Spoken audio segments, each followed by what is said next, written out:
¿no? Bueno, esperemos que el final, por lo menos, recoja el resultado que esperamos y que yo creo que merecemos, ¿no? O una solución no judicial de conflictos. Ya no hablo extrajudicial, hablo no judicial, ¿no? La conciliación ya la tenemos, la mediación se ha aprobado el Real Decreto que lo regula atribuyéndoselo a otros operadores, o la gestión del proceso. ¿Qué es esto de la gestión del proceso? Yo me encanta cuando me vienen compañeros, sobre todo cuando en la última promoción que tuve de prácticas tuteladas, y me dijo una compañera, y entonces me dice, es que yo le digo a mi preparador, que era juez, que la función del proceso, la función del secretario es depurar el proceso, y a mí me encanta que digan eso porque considero que es así. Es decir, como no considero sinónimo procesal y jurisdiccional, considero que qué gran función la del secretario gestionando el proceso. Pero se podría ir más allá, porque la gestión del proceso no es solo la tramitación ordenada de los distintos pasos que tanto nos conocemos, sino también la posibilidad de buscar una solución no judicial del conflicto. En esto en Cádiz, no sé si os acordáis, el catedrático que estuvo habló de sistemas que existen en derecho comparado sobre eso, sobre la gestión, la solución no judicial. Y él habló del pretrial cuya página web yo he conseguido encontrar de No Sin Esfuerzo, ¿vale?, en el que ese jurista lo que hace es que reordena el conflicto en función de las circunstancias y de las particularidades de cada uno. Podemos hablar de unos servicios comunes de atención primaria, ¿no? Nosotros muchas veces comentamos, bueno, podría haber una especie de servicio de atención primaria como los médicos de familia, y luego si la cosa es grave lo mandamos al especialista que es el juez, ¿no? Algo así sería, ¿no? Pero bueno, cabe muchas posibilidades de reordenar un conflicto, ¿no? De que el secretario pueda decir, mire usted, reclamar 30 euros en un juicio verbal no es muy económico y le va a señalar el juicio vista a un año o a lo que sea, ¿no? O decir, mire usted, una prueba pericial para un pleito de 200 euros que va a cobrar el perito, más que lo que usted está reclamando, tampoco parece muy económico, ¿no? Bueno, pues eso es la reordenación del proceso, esa es la gestión del proceso, ¿no? Pues eso es, en mi opinión, racionalización de funciones. Tercer punto, simplificación de procesos. Poco me voy a entrar aquí, ¿no? Porque hay unas comisiones en marcha, son conocidos ya los proyectos legislativos del Ministerio y lo único que deseamos es que concluyan con buen fin para nosotros.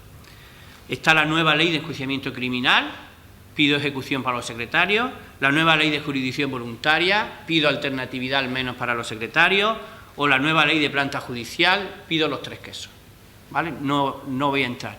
Luego, paralelamente, lo que sí es cierto es que existen otras muchas medidas de agilización de los procesos. ¿Son nuestros procesos modernos? Pues yo creo que la mayoría diríamos que no. ¿Es posible adoptar medidas legislativas de agilización? Pues sí. La ley de agilización procesal última que se aprobó, pues desde luego no será enseñada en la universidad, creo yo, como paradigma o como estereotipo de medidas de agilización procesal. Yo, que soy muy malo en esto tampoco, pero parándose a pensar un poco puede uno hacer una relación de medidas de agilización de los procesos sin mucho esfuerzo, ¿no? De la despenalización de las faltas hablan ya hasta los fiscales. De la extensión de los sistemas de los pleitos testigos que se dan en contencioso a otras jurisdicciones también se habla mucho. De la limitación del acceso de apelación no se habla, ya se hace. De la unificación con carácter vinculante de criterios jurisdiccionales se ha hablado de refilón aquí. Y yo creo que ha sido Juanjo, ¿no? La ley orgánica de tribunales de instancia, eso que nos echamos a la cabeza muchas veces, el principio de independencia judicial, ¿no? Cuando las reformas procesales, el secretario judicial, la admisión de la demanda, Dios mío, principio de independencia judicial, Dios mío, tutela judicial efectiva. Bueno, pues la ley orgánica de tribunales de instancia contenía un precepto, el artículo 94, sobre la posibilidad cierta de unificación con carácter vinculante de criterios jurisdiccionales. ¿Qué es una revisión del concepto de jurisprudencia? Sí. ¿Qué es una revisión del concepto del principio de independencia judicial? También. Pero que ¿cómo le explicas tú al ciudadano que su demanda, si toca en el 2 se inadmite y si toca en el 7 se admite? ¿Eso cómo se lo explicas tú al justiciable? Porque eso es nuestro día a día. ¿Le dices que en eso se funda el principio de independencia judicial? Bueno, se lo podemos decir, se lo llevamos diciendo mucho tiempo. Pero ese artículo 94 decía y permitidme que os lea. Podrán ser llamados a decidir un asunto en pleno todos los jueces y magistrados que formen una sección del Tribunal de Instancia cuando se estime necesario para unificar criterios relativos a cuestiones sustantivas o procesales. Punto 2. El criterio adoptado tendrá carácter vinculante para todos los miembros de la sección. Solo podrán apartarse expresada y razonadamente del mismo cuando en mérito de los hechos se trate de un caso distinto o cuando exista contradicción con los criterios de un tribunal superior. Yo no digo si es un artículo desde el punto de vista de la técnica legislativa bueno o malo, pero bueno, es abordar un problema real, la posibilidad de unificar criterios jurisdiccionales. Y como tampoco es mi guerra, mucho me he extendido en esto. O existen otros medios de agilización, la tramitación por medios electrónicos de procesos simples. Es que eso se está haciendo en Portugal. Es que el juicio monitorio en Portugal se tramita desde el ordenador de la casa. Haces la demanda, te lo admiten, requieren y te notifican por medios telemáticos. Bueno, a lo mejor podemos empezar por el monitorio, no por la Audiencia Nacional, ¿no? Como se ha empezado por otras cosas, pero bueno, también puede ser una medida de agilización procesal. Cuarta cuestión, coste de la justicia. Bueno, cuando el presidente del colegio te pide que hables de la sostenibilidad de la justicia y de los costes, pues está bien, ¿no? Está bien. Pero yo cuando empiezo a estudiar de los costes, empiezo a mirar, me doy cuenta que hay poco que hablar. Las tasas no es que las vayan a introducir ahora el nuevo gobierno, las tasas es que ya existen. El depósito para recurrir no es que el depósito para recurrir ya existe. Y el depósito para recurrir, y eso me he preocupado de buscarlo, tiene la naturaleza jurídica de un tributo. Es decir, es un impuesto más. Es más, un impuesto mejor. Porque no va en los presupuestos generales del Estado y encima no te lo gestiona la Administración tributaria, se lo carga a los secretarios judiciales. ¿Vale? Pero bueno, es que el coste de la justicia como concepto ya está introducido en la prestación del servicio público. Hoy creo yo, gracias a Dios, ya son pocos los que discuten la necesidad de introducir el concepto de coste en la prestación del servicio público. Y yo creo que es perfectamente defendible. Yo creo que esto de la cultura del todo es gratis, todos tenemos derecho a todo, pues yo creo que los profesionales que estamos en justicia no seríamos muy coherentes si lo dijéramos, o por lo menos no seríamos coherentes los que hemos estado en un juzgado de instrucción, que yo no he tenido la suerte de estar, pero te dicen, si costase 25 pesetas poner una denuncia, disminuirían seguro el volumen de asuntos. Bueno, pues eso es coste de la justicia. ¿De acuerdo? Entonces la introducción de las tasas no es solo un medio de financiación, es también una medida de reducción de la litigiosidad, si queremos, ¿no?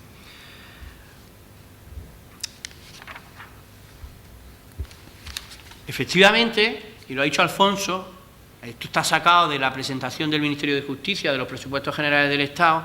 Efectivamente, contrario a la tendencia doctrinal, el Ministerio de Justicia este año reduce su presupuesto en un 6,34%. En ese sentido,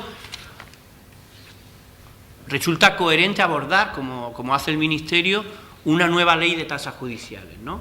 Estos son los principios generales que el propio Ministerio ha consagrado, pero en mi opinión, y he tenido acceso al texto del anteproyecto de ley, en el mismo se recoge un poco esta filosofía de la sostenibilidad, de la introducción de las tasas, ¿no? Y yo, que soy un amante de las exposiciones de motivos, ¿no?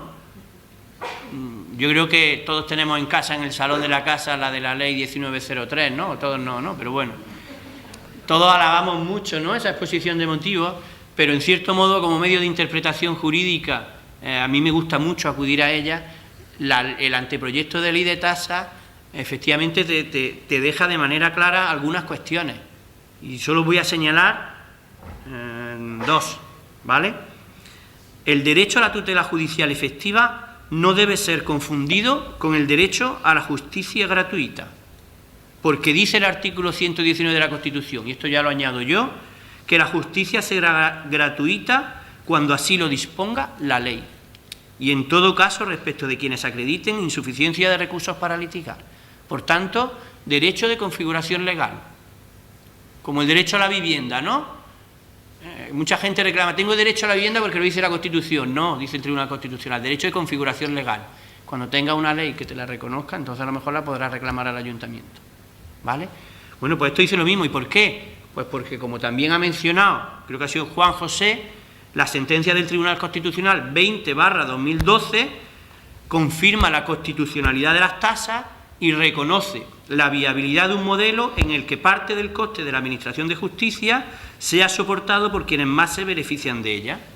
Por tanto, nosotros como juristas, ley de tasas, amén. Es un modelo, es una opción de política legislativa. El Gobierno la adoptará. ¿Y cómo la adoptará? Bueno, pues también me he permitido poneros la propuesta de tasas que se contienen en el anteproyecto de ley. Las variaciones respecto a la regulación vigente son en dos ámbitos. El objetivo, en el sentido de que se extiende también la necesidad de tasas en el orden jurisdiccional social, se ve regular, y en el ámbito subjetivo, en cuanto que se extiende también a las personas jurídicas. Para los que no lo veis, yo creo que lo tengo más cerca, os diré que, por ejemplo, actualmente por un verbal se pagan 90 euros, pues se pagarán 150. Por un ordinario de 150 se pagarán 300. Por un monitorio 50, 100. Y en lo social se introduce, pero no para la primera instancia, sino solo para los recursos de suplicación y de casación. Por tanto, si este es el modelo del legislador y se aprueba, lo que en mi opinión tenemos que tener claro, y yo además personalmente estoy de acuerdo, que el coste del servicio público de la justicia pueda repercutirse en parte, desde luego, a los justiciables, yo entiendo que será oportuno. Nuevas tecnologías, quinto punto. Y además es verdad que estoy terminando. Porque viendo esta especie de sistema solar, ¿quién puede negar que sea imprescindible un acuerdo de todas las administraciones para hacer un único sistema informático? Yo no voy a hablar de colegiación de esfuerzos, que era una frase que gustaba mucho, interoperabilidad, intercomunicación, coordinación. Tampoco voy a hacer, aunque la tenía hecha, una relación de las decenas de aplicaciones informáticas y que existen, porque digamos que el chiste, entre comillas, me lo ha pisado el secretario general. Porque si se pone uno a buscar, y es verdad que muchos tienen nombre, empezaron por emperadores romanos, ahora son más informáticos. Cicerone, Avantius, Fortuny, Atlante, Justicia.net, UFE, que la ha mencionado Alfonso, me parece, SIGA, no sé ni lo que es, EGES, y Expediente Judicial Electrónico, EGIS, en fin. Sobre esta base, ¿es imprescindible o no es imprescindible un acuerdo en esta materia para la Administración de Justicia? Es más, yo lo comentaba con algunas de mis compañeras de Málaga ahora, dejando aparte, dejando en un paréntesis, derechos profesionales de los secretarios judiciales, que lo pondré en último lugar, es decir, el reconocimiento por fin de un estatuto medio digno, dejando aparte eso, si este equipo ministerial consiguiera únicamente, al final de su mandato, y diré mucho, que haya una sola aplicación informática en todo el territorio nacional interconectado, no pido más que lo que tiene la agencia tributaria. Una sola, yo personalmente daré por bueno este mandato por el bien de la justicia.